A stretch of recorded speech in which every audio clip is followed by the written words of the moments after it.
baby's home.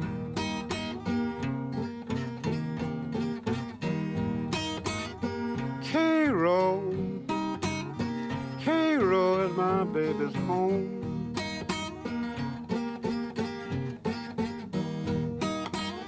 One bad Cairo night won't be long.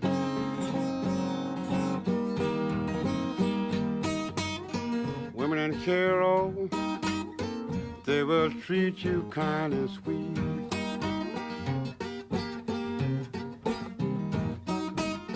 Women in Cairo, they will treat you kind and sweet.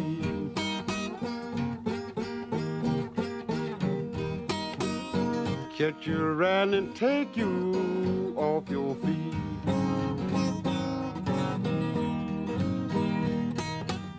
Shoot you and knock you, teach you and cut you too. Shoot you and knock you, teach you and cut you too.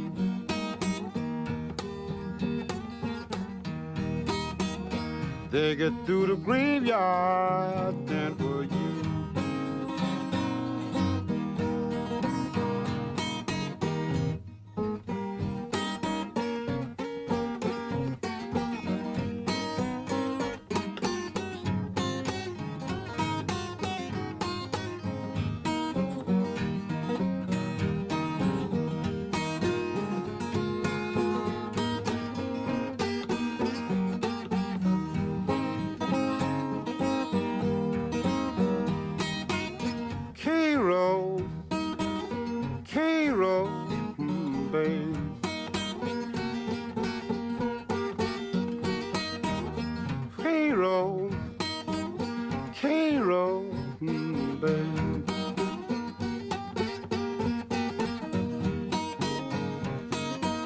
Women in Cairo send you down to your grave.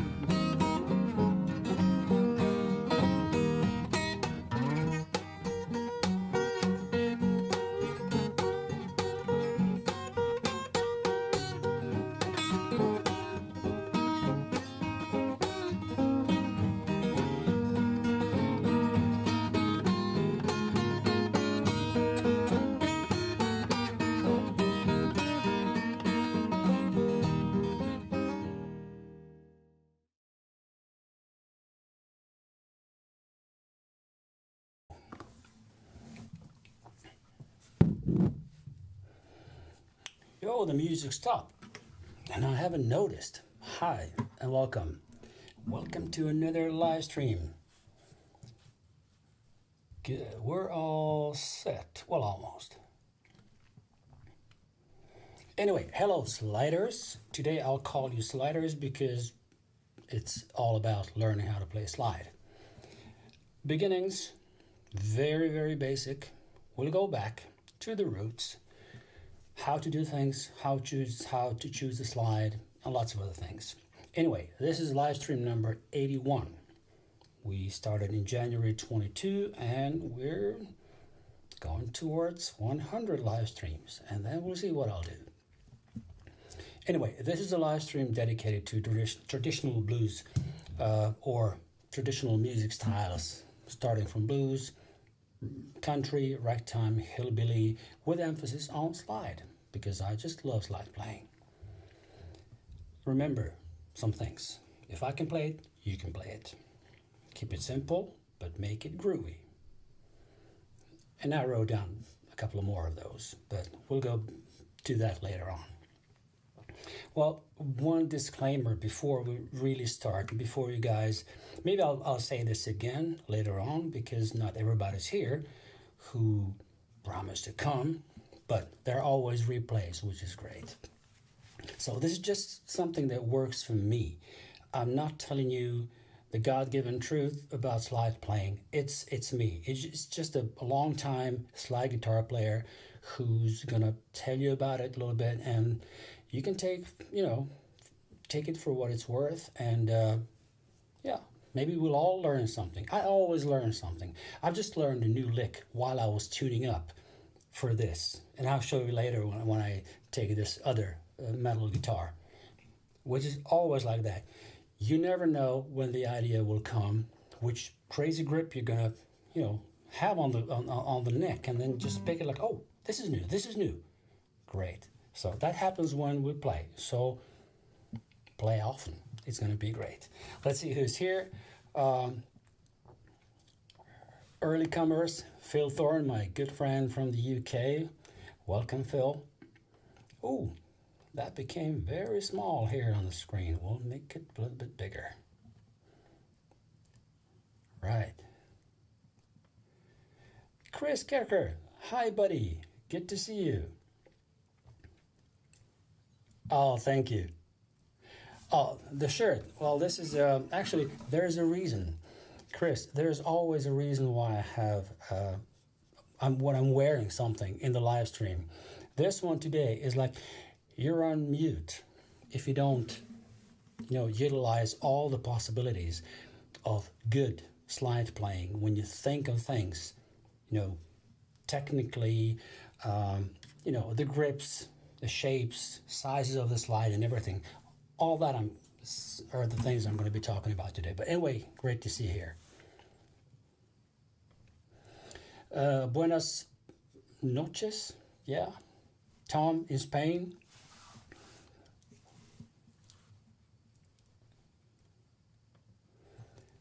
And a Cincinnati attack. Milovan, great to see you. All right. Something's happening with these comments. Anyway, guys, I'm learning this live streaming software. It's called Ecamm. I've been using it ever since I started, of course, but I'm on a beta or beta software, which means that not everything is going to be just perfect, but I love testing things out, and this is amazing. This software makes it possible for me to send in this quality and in those views where you can see both of my hands zoomed in, so you can really see the details of what I'm doing. So it's an amazing software. So if you're thinking about starting live streaming, doing things online, it's going to even improve your regular webcam looks. It's that good. Yeah. I'm actually planning a live stream about the tech behind this, which is both software and hardware based. So we'll do that. Yeah, buenas noches. It is evening over there, right? Good. Anyway, guys, we'll start off with me telling you just a couple of things before we go into live blues backups, because I'd like you guys to tell me where you're tuning from now. Those of you who came now, I know, but later on, I really love to see where people are coming from. Why are you here? What's of your interest? Is it the playing? Is it the techniques? Is it a certain style within these traditional styles that I'm covering?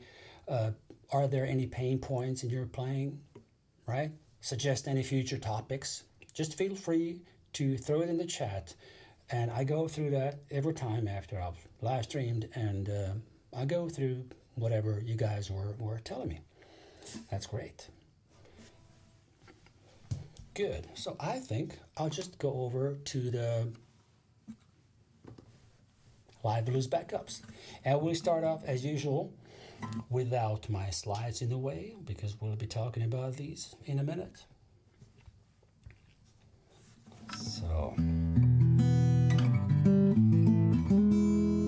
the first live blues backup is going to be in standard tuning, key of E, slow blues, and I'll try not to stretch that much as last week, but let's go.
right. So that was it. I incorporated a little bit of kind of almost soloing, but basically this was thought as something that maybe will inspire you of what you can do even if you're backing somebody up. This could be used as a backup for somebody who's singing, depending on the vocal phrases, of course. So if somebody's singing with a lot of kind of pauses in between the verse lines or something, that's a good opportunity to throw in a couple of licks in between, because that's what usually, if you listen to B.B. King, a lot of other great guitar players, they will always throw in a lick or two in between the vocal lines. So let's say again, if you say more for you, no, that's not a good example. Okay. Today Blues, Jimmy Rogers, like he would play like today baby, tomorrow I may be gone. 1, 2, 3, 4, 2, 2, 3, for like two measures of the rhythm are, free to go. Play whatever you want. So I would maybe throw in some of these licks that I put into this backup right now. Like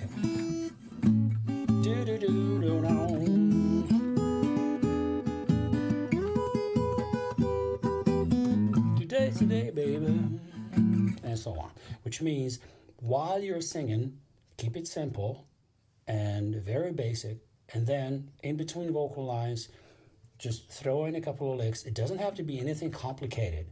Save the complicated stuff if you can do them for the solo, but in between, you can play these things. I did one crazy thing, I don't know why, but I just want to do this, which is cool sometimes, depending on what the other person is playing, of course. But I did here, what I did was to grab the E7 9th chord, which is grabbed like this. You got a 5th string on the 7th fret with your middle finger, index on a 4th string on the 6th fret, and then you press the first 3 strings with one finger.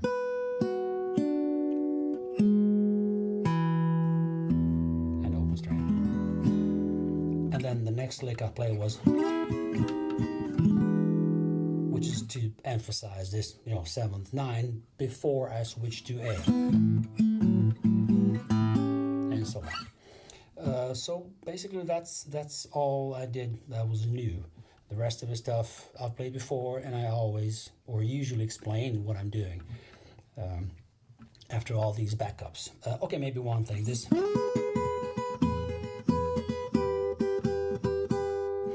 is important to maybe learn not to bend all the way to this.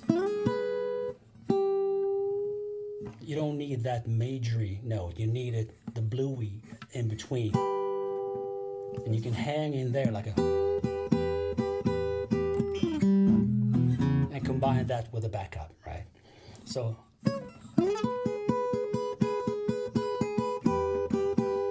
this corresponds also like a.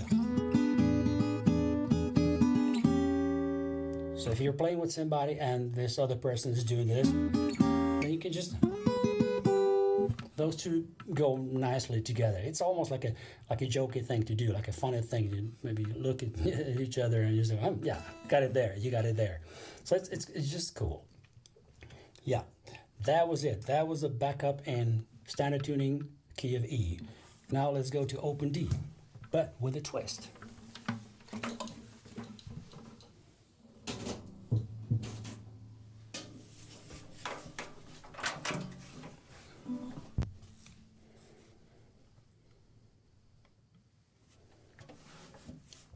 Hi Abby, great to see you.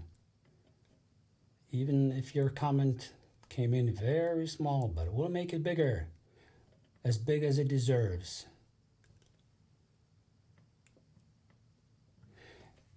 Good. Abby had a gig a couple of days ago, and I've seen that video on Facebook you sent. It was a lot of people, and it was a great mood there. Great to see that. So let's see. Now I'm in open D, but with a twist, and the twist is a tuning that I guess whoever has ever played a lap steel guitar or has been exploring tunings other than pure and usual open D, open G, maybe you've stumbled upon this kind of Hawaiian tuning. I call it Hawaiian. Actually, Sammy Mitchell played this for the first time when I heard it live and just said, wait a minute, this is D, it's open, but there's something that just doesn't sound like open D. And that's this second string. The note on the second string is not A, as in open D tuning, it's B. And that sounds all together like this.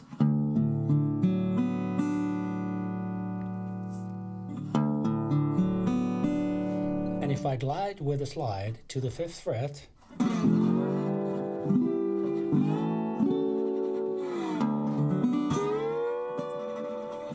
we're on Hawaii. Hello, Doc Rock, if you're ever watching. But anyway, this is a tuning that I've been using for some crazy stuff when it comes to Texas swing, when I maybe want to jam with records and just have fun. And actually, I've used this tuning for my own versions of, but not only mine. It's going to be with Delmore Sessions with my buddy Maria Stila here in Malmö. And we'll be doing 2 new songs for this country festival that we're booked for. And this is related to what I was doing the last week in the live stream. I told you guys about how to memorize the lyrics the best way. And many of you were giving me your own tips. And Milovan, who's here, he sent me a great, message on Messenger today about his own ways, things to think about when we're playing live, when it comes to how to memorize, how to do things on stage. It's great. Thanks so much for that, Milovan. I can just very, very fast find it here. And if I'm allowed to do this publicly, right?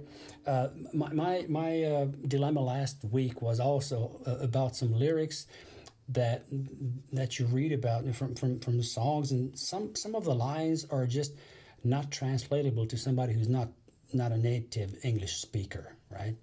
And my English is crazy. I mean, sometimes I'm really fluent. I can speak well, everything's okay. But if I've spoken Swedish or maybe Serbian, Croatian all day, then it takes a little while to just get into the English groove and mood and everything.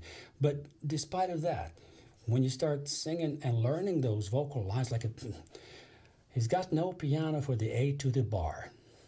Okay, what does that mean? So I've got some nice messages afterwards that's just a expression that he just doesn't have a piano. That's it, for the A to the bar. Yeah.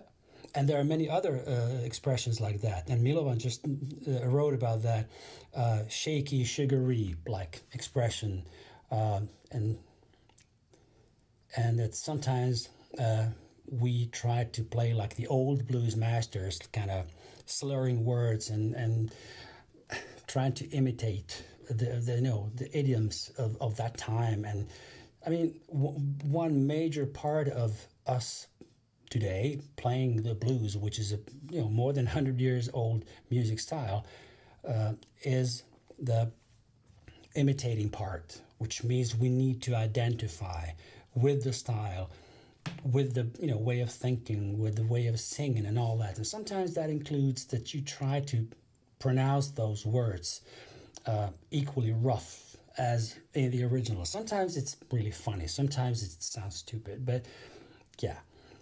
But Milovan wrote that blues songs could be sung with correct pronunciation, which is like today's English pronunciations. It's okay if you feel it, if you sing it with a feeling, then it's okay. So I really appreciate that. And I also mentioned that people are coming with the requests sometimes from the audience, and they used to do that before when I just started here. And for both Milovan and me, that's a no-no. If I can't play a song, I won't play it. And I won't even play a song that I maybe could play when it comes to the technical part and whatever, but it's just not within the style that I'm playing, and it's not Homesick Mac, right? So I just won't do it. That's it. A great tip. If you're playing solo, start the set with a song you know the best. And that will also make it easier to remember the lyrics, because that's something that, sticks in your mind, and you just don't have problems with that. Great. And something about, placing the microphone so that we don't change the distance from the microphone if we're mic'd up. Basically, like here in the live stream, if I'm here right in front of the camera and my desk, and I play this chord, if I just move slightly like this is the right angle, right? And this is, I'm away from the microphone. Sometimes it's a good technique to be used, but basically it's very important to think about that while you're playing, if you're mic'd up. If you have a pickup, then it just doesn't matter, of course. Oh, by the way, next week I'll be showing you guys a demo of slide guitar playing when you're amplified, because it's not the same when you play acoustically through the microphone like I'm doing now, and even when you play live, and compare that to playing amplified. There are some specifics about that, and I'll cover those in the next week's live stream. Right, and then Milovan concluded with, if you're in a good mood on the stage, the audience will notice that, of course. Great with the eye contact with the audience. That's what I'm trying to do here. But you guys all know that I have my script. I told you about that. I always have the script on another screen here, and I just go through it in order to be concise and not to just lose time on trying to remember this. It's better if you have a script. Milovan says, after 1,025 live performances, he wrote all these mistakes and whatever he was telling about here. He made those mistakes. Well, we all did. Of course we did. But anyway, thank you so much for sending that, Milan. It's great. All right, back to the manuscript, right? So we're going with the blues backup, and I'll just play the basses and some basic runs, and I won't be touching this kind of Hawaiian tuning, because it's also a demonstration of how you can have your guitar kind of tuned in a special way, so you don't have to retune before the maybe a real song comes that you're planning to play. But before that, maybe you just need to play some simple backup. So I'll demonstrate that now. So let's go with here's what my note D is.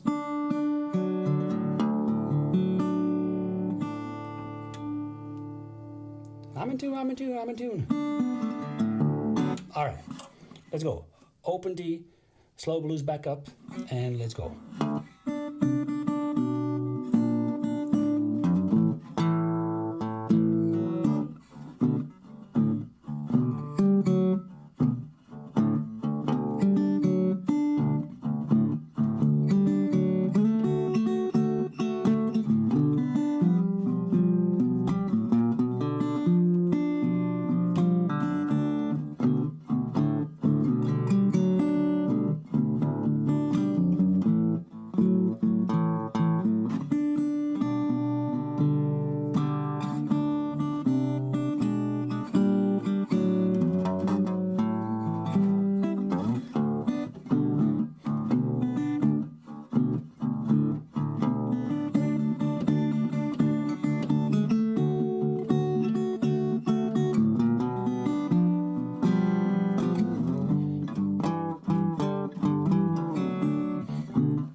That was a tricky one.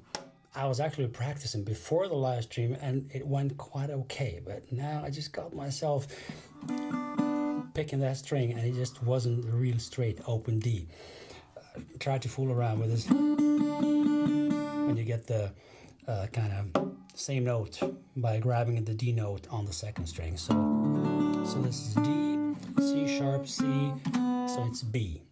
So this tuning goes from D on the first string, and then B on the second, just like in the standard tuning. But then you continue with the open D, which is F sharp, D, A, and the deep D. That's right. It's a great tuning. I love it. So let's go to that to main. No, I forgot. No, I haven't. Last week I told you I was practicing these songs called Hillbilly Boogie and let me see so you guys can see everything really well. So this is a Notion page that I'm sharing with Maria, and there were also some questions about, okay, how do you use Notion as a musician and whatever, and it's also about the direction of this YouTube channel, that I don't really want to only talk about music and show stuff.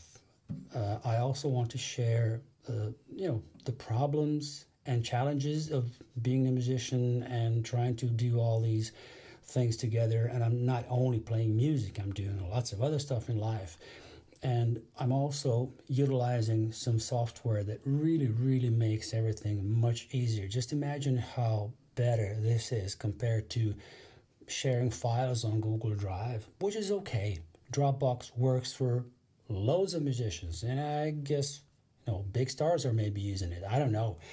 But for me, Google Drive and shared files on internet are something that's cumbersome. I need to visit that link for the first, and then just to start with, you need to find that structure within those files. And even if you share a folder with somebody, you still need to either click once or double click on a file, and then it opens up. And sometimes you can both edit what's in that file, which is fine. You can see the history of who did what and whatever, but that's also, you're kind of locked into one song per file. Or if you want to just put several songs in the same file, like a Word or just a text file, and then it's just not practical. Look how it looks in Notion. This is our first page. This is just an explanation in Swedish about how we're going to use it. And this is a toggle that shows most of the songs that Maria and I are playing, which is this is a big database of my songs that I have in my program, different programs, blues, country, ragtime, whatever. When I'm playing solo, when I'm playing with my mouth harmonica player, Pedajo from Serbia, everything is there. So some of the songs are, both for Delmore sessions and for Swingin' Hayriders, while we were kind of rehearsing together, Homesick Mac solo, blues trio. So it's not only with Maria, but these are songs that are filtered to show Delmore Brothers songs. And this is a long list, right? So let's go just close that. But these are filtered songs that I'm currently working on, that are like, okay, this is my prio one, and Maria knows that. And when we open one of those songs, let's say Hillbilly Boogie, then you can see that just one thing to explain. What you see here horizontally laid out, this looks like an Excel file, just a regular database with the columns that are having certain values or whatever. And it's just this, when I open it, it shows that same structure, but now vertically. So it's nothing complicated than that. Here I have the original recording of Delmore Brothers playing this song. This is the YouTube version without only audio, just for the reference, right? There's just my checklist for this. And these are the videos which will eventually kind of load, but I'm not going to play it for you. Anyway, that's how I record myself while rehearsing, just having some idea. I just throw everything here in Notion. Then we can go through it. Then when we rehearse, then we have this structure of a song. And then there are lyrics. So last week I told you about how I would approach learning the lyrics of a song so they go fluently, that I don't have to kind of stress about it.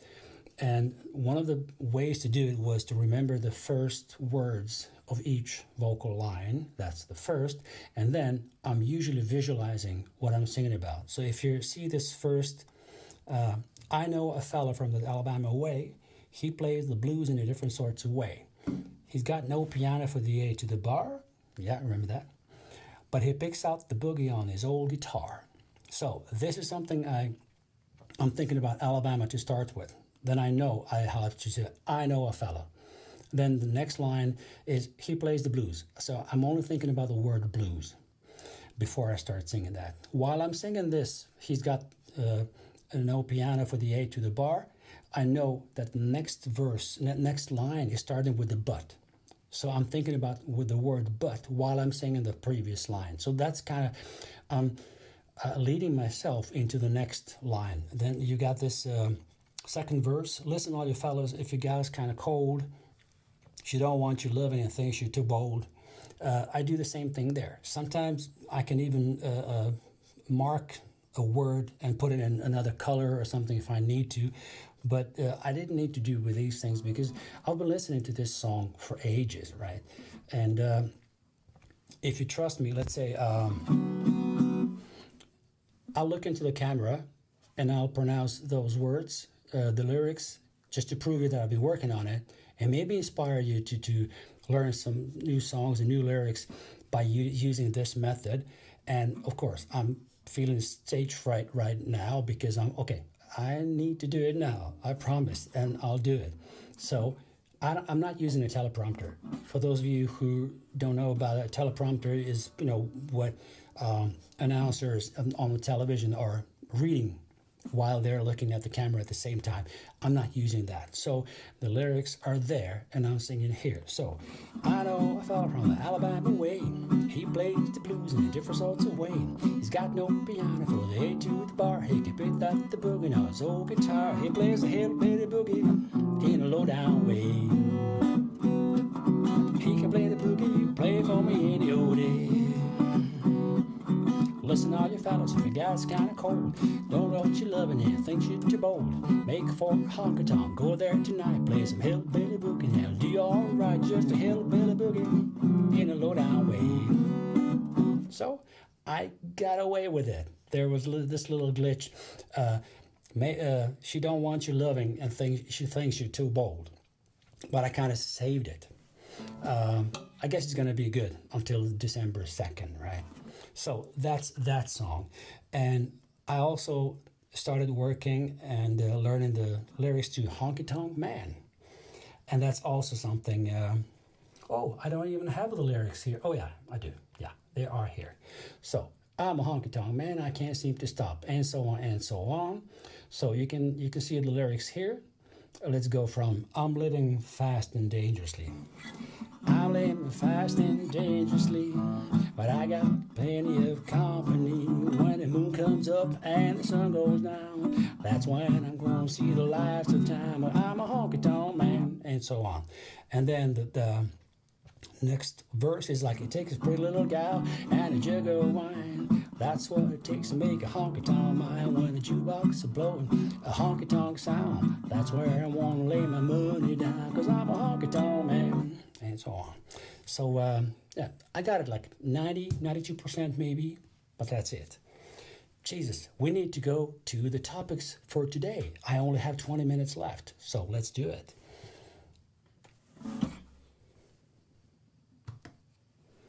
Right, guitar backups. Theme for today, that's basically the same thing. And let me show you.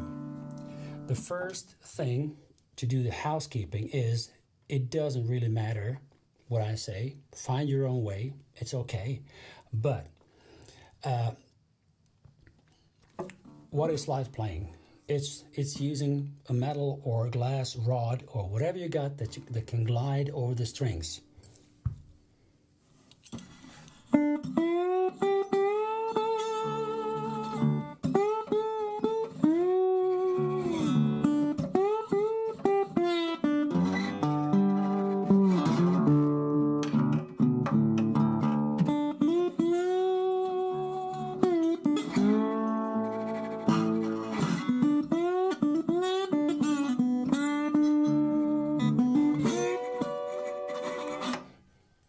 that was a knife. I mean, totally crazy. But that's how it all started. People were playing slide with pencils, with knives, whatever could produce some gliding, nice sliding sound. And actually, this knife is crazy because you see, it's there's a hole in it. So, I can't make that in focus. Oh, maybe like this? Yeah, something like that. So it's this shape of a knife. This is totally flat, nothing. Let's see how that sounds. I'm not gonna turn the blade to the guitar. It's gonna be like that.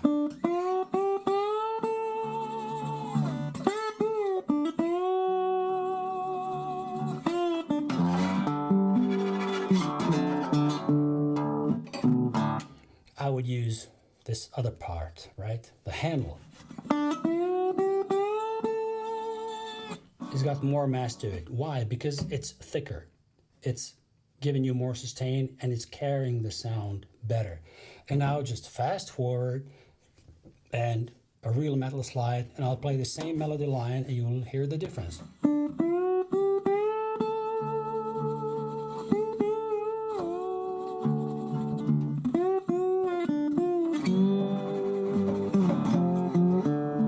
Big difference. So let's go back to true basics of playing slide. The choice of slide, metal versus glass versus what size and what thickness of the slide. Let me show you the differences. This is the metal slide, my signature model slide. I have to brag with that because it's fantastic just to be able to do it. Let's zoom in, camera, please. That's it. Good. Sorry. There we go. And it's not equally thick on the bottom part as here on the upper end. The reason is because that upper end is what I'm playing melodies with. And that's where I need more mass, a more volume and better sustain. The glass slide made by Diamond Bottlenecks, Ian McVie, from the UK, my good friend and fantastic entrepreneur who just started with making slides out of nowhere, and he makes them perfect. So this is made after the same principles. And this is a very thin slide. I use this for my electric guitar where I don't need that big mass, but there's also no rule about that. I've seen Sam Mitchell playing on a Gibson SG with very light strings. He used a heavy brass slide. It's in the fingers. So let's train those fingers. One of the first and most important aspects is to place the slide right. I've seen many people who start playing slide that they press too much on the slide, almost or sometimes even touching the fret underneath, right? Like this. And that's, of course, not good. What you need to do is to have the slide very lightly placed on the string. So it's... I'm not pressing more than just to prevent the rattling of the slide. It's like this. If I release the pressure just a little bit, then you'll get this. As soon as I pick it with my picking hand, which is another aspect of a good sound, is this. Even if I play very, very lightly here with my picking hand, and if I don't press enough here, I'm going to get some buzzing. So you need to find the balance for your guitar, for your fingers, for your hands, and then think also about the angle of your slide. If you're intending to play only a single line melody on the first string, or similar, then you would need to make sure that you're not going to touch any other of the strings, and then also that you won't angle the slide too much downwards so that you get the buzzing from the frets underneath. So you need to find the way that works for your guitar, because guitar fretboards can be curved more or less. If they're totally flat, that's usually on some older models of guitars. It came from the classical guitars, but basically almost all modern guitars are round neck, which means they are a little bit around here in this on the fretboard, right? So that's easy. The more rounded the neck is, or the fretboard, the more problems arise when you need to maybe fret 3 or 4 or 5 or 6 strings at the same time. So what I do here is, if I want to produce a good sound, let's say on the 5th fret, or let's take the 7th fret, because if you want to try this out, find the place on your guitar when the string action is highest. For me, it's around 7th fret, right? 7th, 5th, there somewhere. So let's put the slide and play all 6 strings on the 7th fret. I just place the slide a little bit on the strings very loosely, and then I just press a little bit, a half of a millimeter maybe, and then let's see.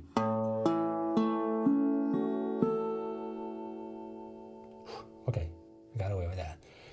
If I want to vibrate, you hear both what I'm playing here and what's here behind the slide. And that's because I'm not dampening behind the slide. I'm not placing my fingers on the strings to maybe emphasize that chord that I'm playing, and I don't want these overtones, what's it called? Yeah.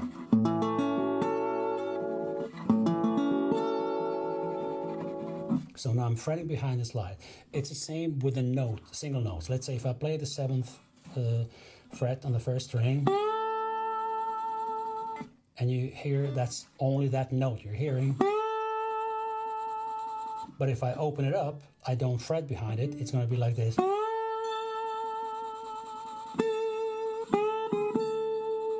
And you hear.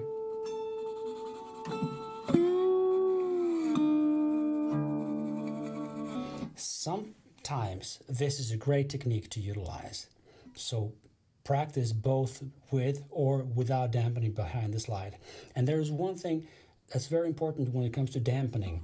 I've seen people pressing a lot with the dampening finger, almost playing the bare chord like this, and then they start to play.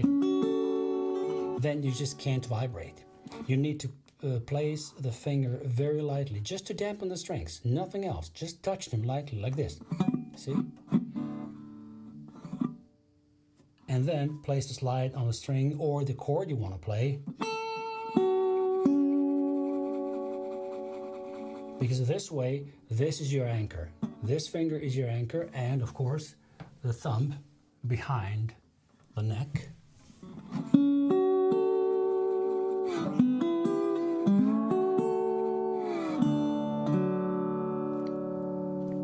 And what I did just now is something that's important when you need to, let's say, stop playing the slided notes, to release the slides from the strings. That's sometimes creating a buzz, like a... You can prevent that if you want it. If you don't want to, if you like to play that way, fine. But if you want to control the sound really, then what I do usually is like I play like this. And I glide downwards, and then exactly when I'm about to release a slide, then I place my picking fingers on the strings I'm going to play, and then release a slide first, and then I pick them. So I've actually dampened the strings with my picking hand. One more time.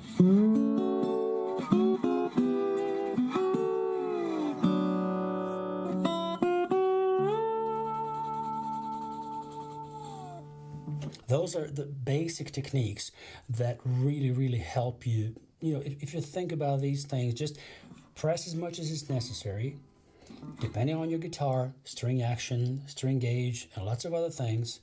And then I have a 4-step technique, which is actually, I always most of the times I know which string I'm gonna play. So I usually place the finger of my picking hand on the strings that I'm about to play.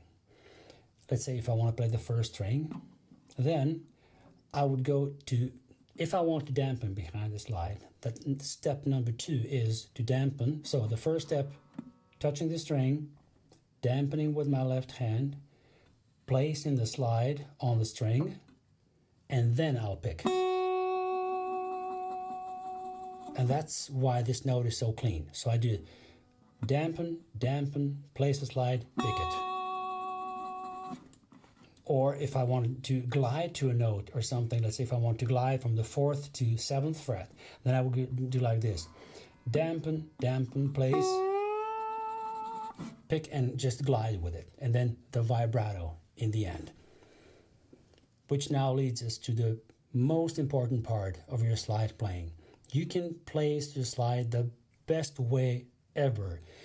You can get the clean tone by thinking of all these technical things that I told you about before. But if you don't vibrate, if you don't give that note some life, then I don't know, what's the point of playing it with a slide? You are gaining that you can glide from a note to note, like a... Okay, this sounds quite okay, but look at this. Now I'm longing for something, right? I'm kind of going... And there's also this effect of, okay, now I'm really, really close to the microphones. I have 2 microphones in front of me. They're like, I don't know, 15 centimeters away from the guitar. They're very sensitive. So when you get this, when you start vibrating, you hear this. No matter how well polished the slide is, you will hear some friction between the string and the slide. With that said, let me try the same thing with a totally new slide that I've got from Ian when we saw each other in the UK this summer.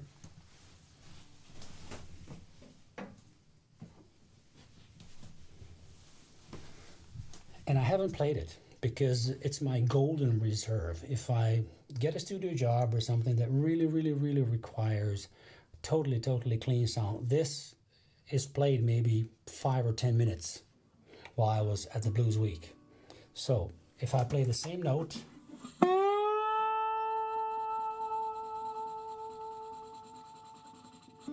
I think it's more of the compression of the microphones that kind of boosts in that note. If I play maybe from half a meter away,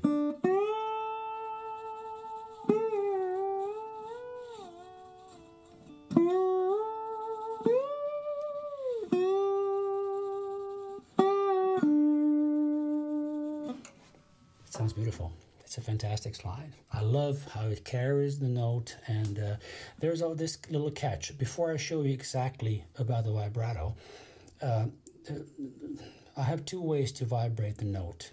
First is to, as soon as I've reached the note, I'll start vibrating, and the other one is I'll leave it for half a second and then I'll start to vibrate. Because sometimes you just need to, let's say, do like this. Just before you will move to another note, you kind of give it a little bit of a touch of a vibrato and then you move forward. Or you do it like this.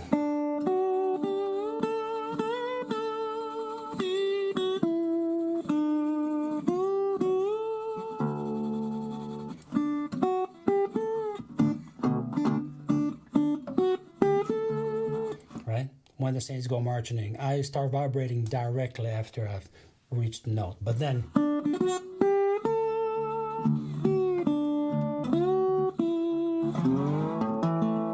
right?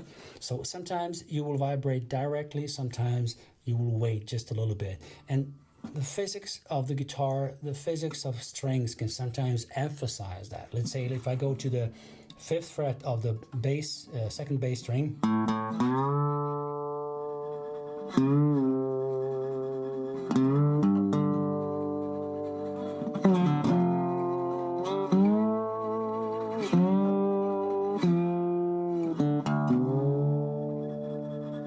right? You go to that note and then you're there, you wait for a millisecond and then it starts vibrating.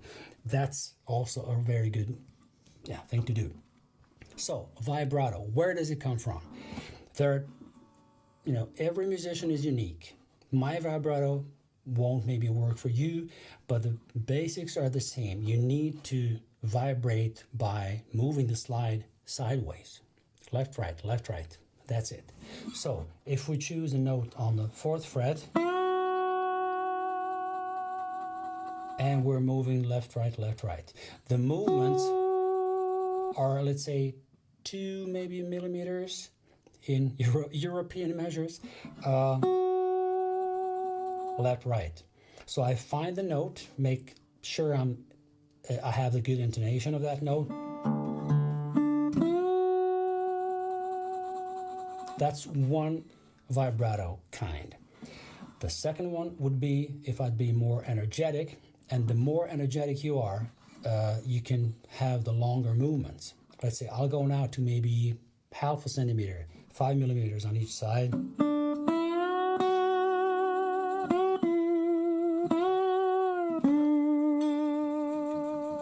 Right?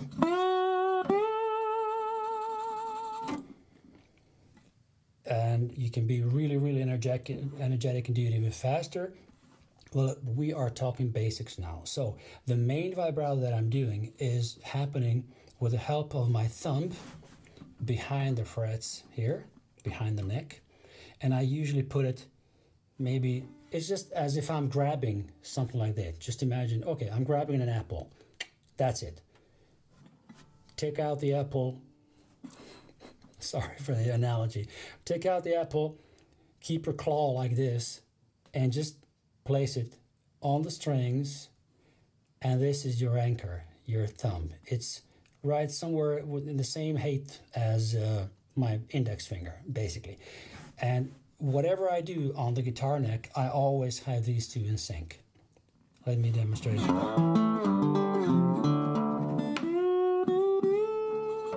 So I just move maybe a couple of centimeters with my thumb, but basically that's it.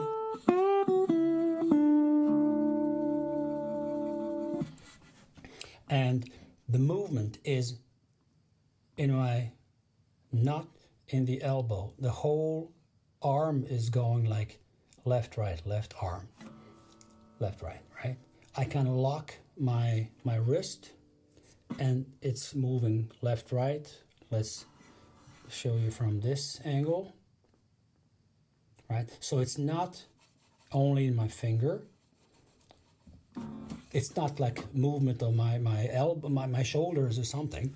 The shoulders, you'll need to try to be relaxed here. Most of the times, if you try to vibrate and you notice that vibrato is kind of stopping after a second or 2 or 3, that means you're tensed in your shoulder and in your biceps that you're working on so hard on. But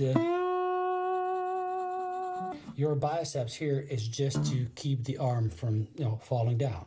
So I'm very relaxed in my shoulder, and the whole movement is left, right, with my elbow and the small movements of my arm here, right? So.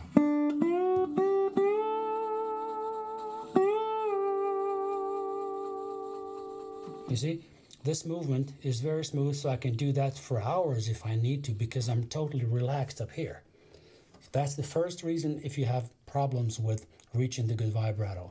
Try to relax and do it this way. It's sometimes good to imitate somebody else. Come back to this live stream, make an annotation when I started showing this, and just go through these basics with me on another day. Just assign 20 minutes to that, because we started around 20 to the hour, so it's not going to take you more than 25 minutes, and you got really all the basics there. So the last thing when it comes to vibrato is also that it's very dependent on how you pick with your picking hand. So if I vibrate like this is, let's say, 1 volume. The more power, the stronger I'll pick, the more I will need to press with the slide. Still not to the fret, just a little bit more on the string. Because if I pick hard with my picking hand and I keep the very smooth movement of a slide, you'll get this. It's gonna buzz. So if I want to pick harder, I just press a little bit more and then I pick harder.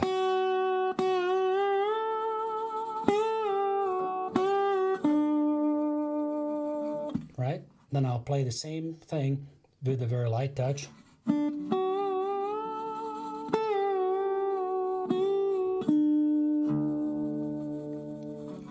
The reason for my tone is also the way I treat my nails. I don't treat them actually, it's just natural nails. But I keep them short. So my nail is that obvious? Yeah. If I put it, let's say, okay, so with the dark background, you see it's very, very short. There are my musician colleagues who have long nails and have an amazing tone. That's perfect. That works for them. It doesn't work for me because my nails are not that strong. But if I keep them short, then I have 2, maybe sometimes 3 ways of picking that note. The first one would be to use a little bit of a flash. And then the last little millisecond of the note is the nail. See? I do polish them with a fine nail file because I want to attack the string smoothly. I don't want this kind of raspy sound from my fingernail, but that's it. And then sometimes if I want to emphasize a note, then I will kind of dig in with the nail only and you get this note.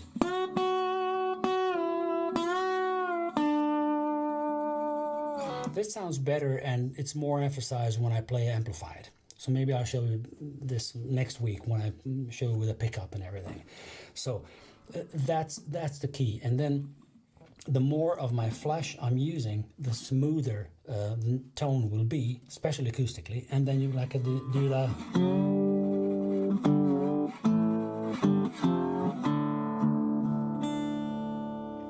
I even think I have 2 long nails now. I'll need to shorten them a little bit. I'll file them down for the next week and to see how that all works. But anyway, we're 6 minutes past the hour. I'm trying to keep these live streams under 1 hour. I never succeed, but I won't keep you any longer if you don't have any specific questions. I just want to say, oh, I missed some comments here. Sorry guys, I'm just talking. Oh, ciao come, this is Ale. This is my friend. And I don't even know how to... The best man. I was the best man at his wedding here in Sweden. Yeah. He's on a wonderful river of Tara in Serbia. I envy you. It's a fantastic place. All right. David, great to see you here. Wonderful live stream, by the way, today. Great to listen to you. Yeah, playing with a knife. Yeah, that's right. The slide has more sustain, but I mean, sometimes it's so cool to just pick up the knife and fool around. And sometimes when people tell me that, oh, I just can't play the slide, it just doesn't work and whatever. I mean, look, if I can play it with a slide, you can play it with a knife, you can play with a real slide. I mean, it really is a matter of sitting down and practicing for a couple of hours to get the juices going in your fingers, in your mind about how much to press and all that. So it's, yeah, I mean, I think playing slides should be a human right because everybody can do it. Just concentrate a little bit and that's it. Darko, all right, let's see. Can string action cause that buzzing sound on the high E string? Is it necessary to have high string action on guitar for playing slide? Basically, no, not too much. And I can show you. Give me a sec.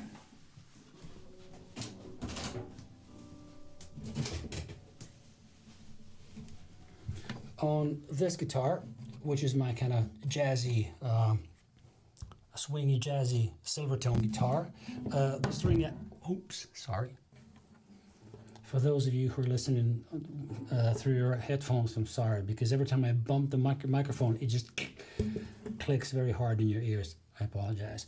So this string action is not high, and these strings are, let's say, I think it's 11th, so it's point 11 on the first string. And let me play you with this metal slide, and that would be like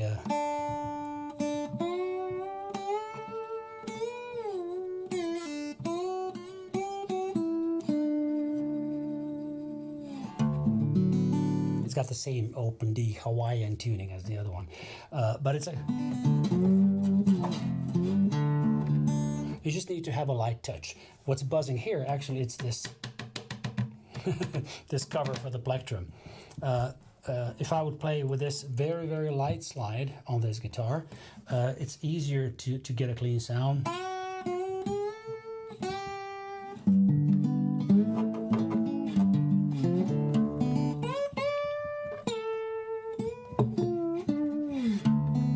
So it's about the touch.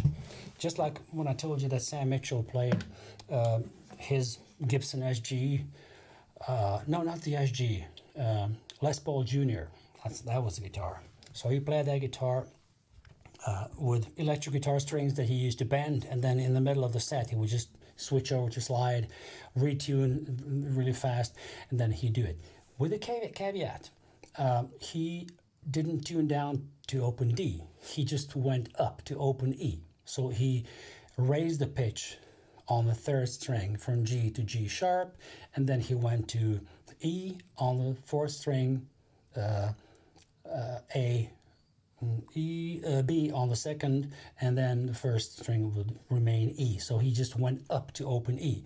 And as well, he would go to open A instead of open G, because of the string gauge. So there is a reason why string gauge is important, but usually, of course, I would never be able to play slide on, let's say, 0.09, or those very, very, rocky heavy metal strings that you really need to bend a lot and all that. No way. Yeah, so that was the answer to Darko's question.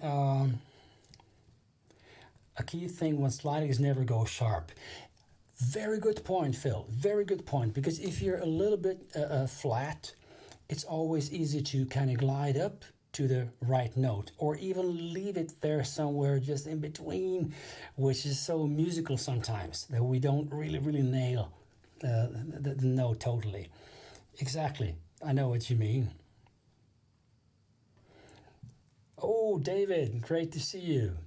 My friend from the Blues Week. In the UK this summer. Just got up in there in Japan, so feeling drowsy. Oh, it's morning in Japan now. Yeah, just like in Australia, in Melbourne. Let's say my live stream is 7 o'clock in the morning over there. So, yeah.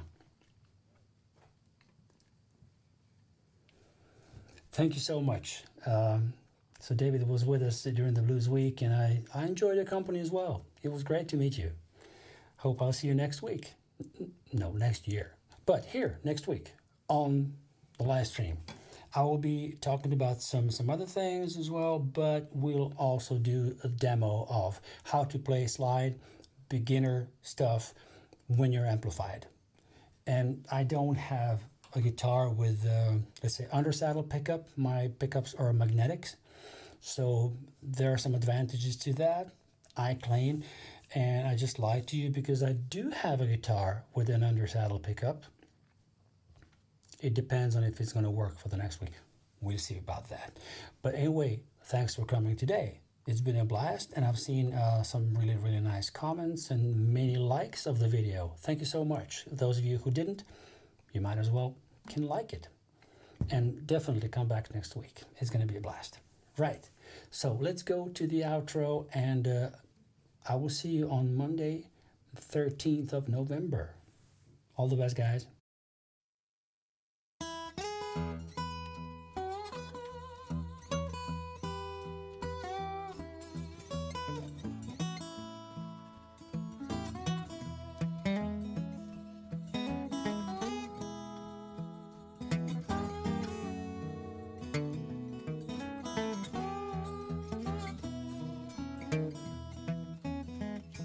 It was in spring, one sunny day. My sweetheart left me, Lord, she went away.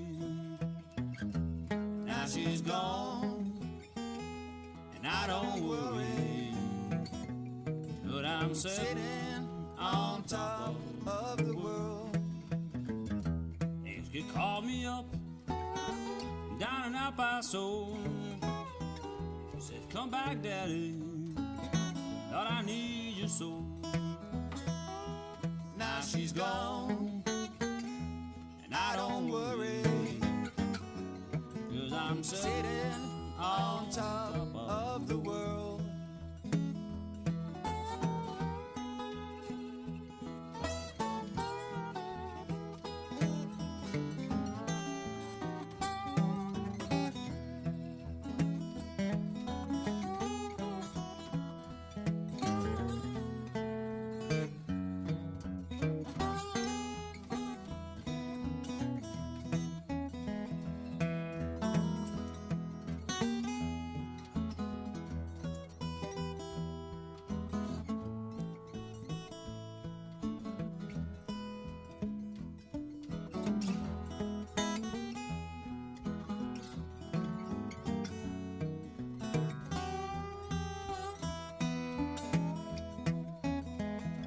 Don't like my peaches, don't you shake my tree. Get out of my orchard, let my peaches be. Now she's gone, I don't worry, but I'm sitting on top of the world.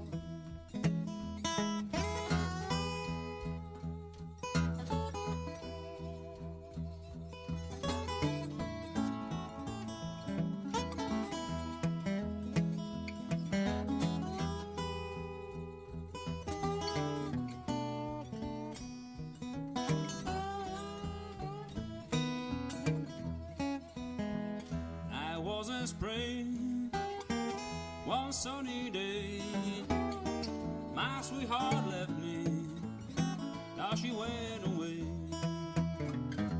Now she's gone, I don't worry, but I'm sitting on top of the world. Now she's gone, I don't worry, but I'm sitting on